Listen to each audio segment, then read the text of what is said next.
We are in the middle of one of the biggest workplace shifts in a century, the rise of artificial intelligence. And today, we're going to dig into how this AI revolution is truly changing the office as we know it. So, is AI coming for your job? I mean, that's the question on everyone's mind, right? But the real story is a lot more nuanced than just the robots are taking over. We're going to move past the hype, follow the data, and see what's actually happening. Here's how we're going to break it all down. First, we'll look at this new automation wave and why it's so different. Then, we'll go inside the office to see AI in action. We'll explore what this means for our career paths, and finally, we'll talk about how we can all get ready for the future. All right, first up, a new automation wave. And the subtitle here is key: why this time is different. Because to really get what's happening, you have to understand why this moment is fundamentally different from anything that's come before. Okay, think about it like this. For centuries, automation was all about muscle. The Industrial Revolution, it replaced physical work with machines.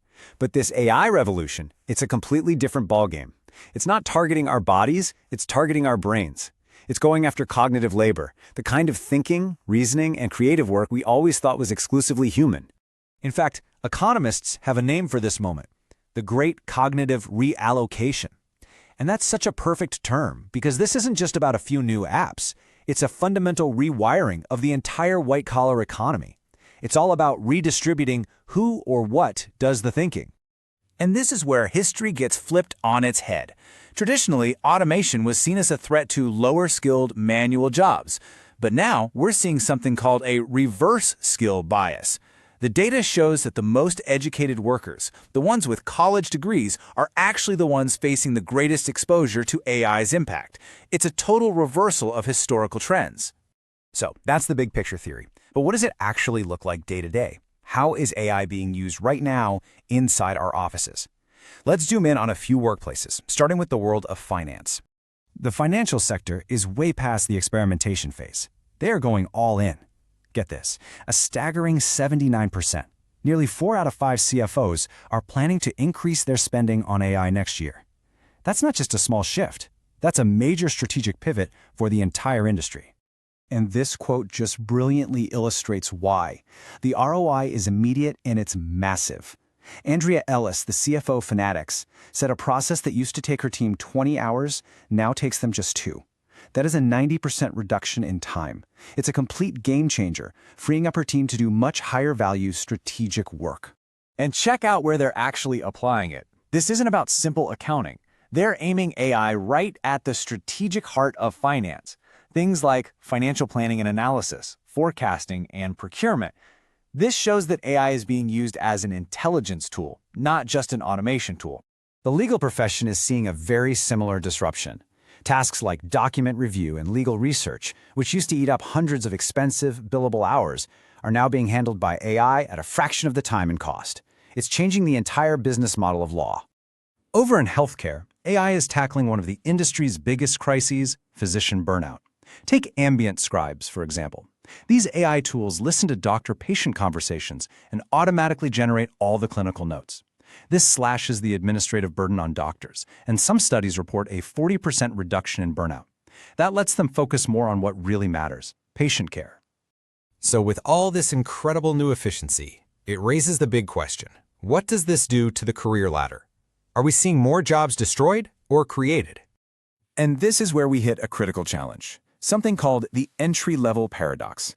You see, AI is automating a lot of the basic tasks that once served as the training ground for junior talent. In software development, for instance, there's been about a 20% drop in employment for recent grads. So if that first rung of the ladder disappears, how do people start their climb? But this wave of change is also creating entirely new career paths. We're seeing the rise of roles that didn't even exist a few years ago.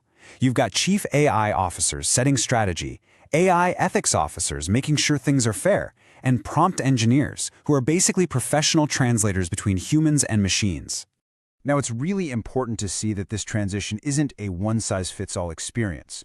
The data shows that in high-income countries, jobs held by women are almost 3 times more exposed to AI automation. This is mainly because women are highly concentrated in clerical and administrative roles, which happen to be prime candidates for this new tech. Okay, so this all leads to the most important question for every single one of us. What do we do about it? How do we get ready for this new reality? The scale of this challenge is huge. According to the World Economic Forum, nearly 2/5, almost 40% of a worker's core skills are expected to be disrupted or become obsolete in just the next few years. Let that sink in. What got you here won't get you there. This chart makes it crystal clear. If you picture the entire workforce as just 100 people, a majority, 59 of them, are going to need some form of training by 2030. And for 11 of them, their roles are at high risk of being displaced if they don't get reskilled. So where should we focus?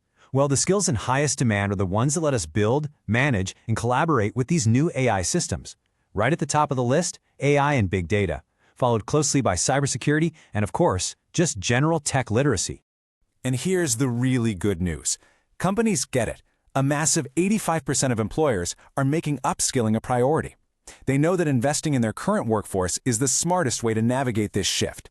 The reskilling revolution is officially underway. So the crucial takeaway from all of this is that the whole narrative of robots taking all the jobs is just too simplistic. This isn't about mass joblessness. It's about mass role transformation. Our jobs aren't disappearing, but they are being fundamentally redefined. And so we end by turning this global trend into a personal question. If nearly 40% of your current skills could become outdated in the near future, the most important question isn't what AI will do. It's what will you do? What will you learn next?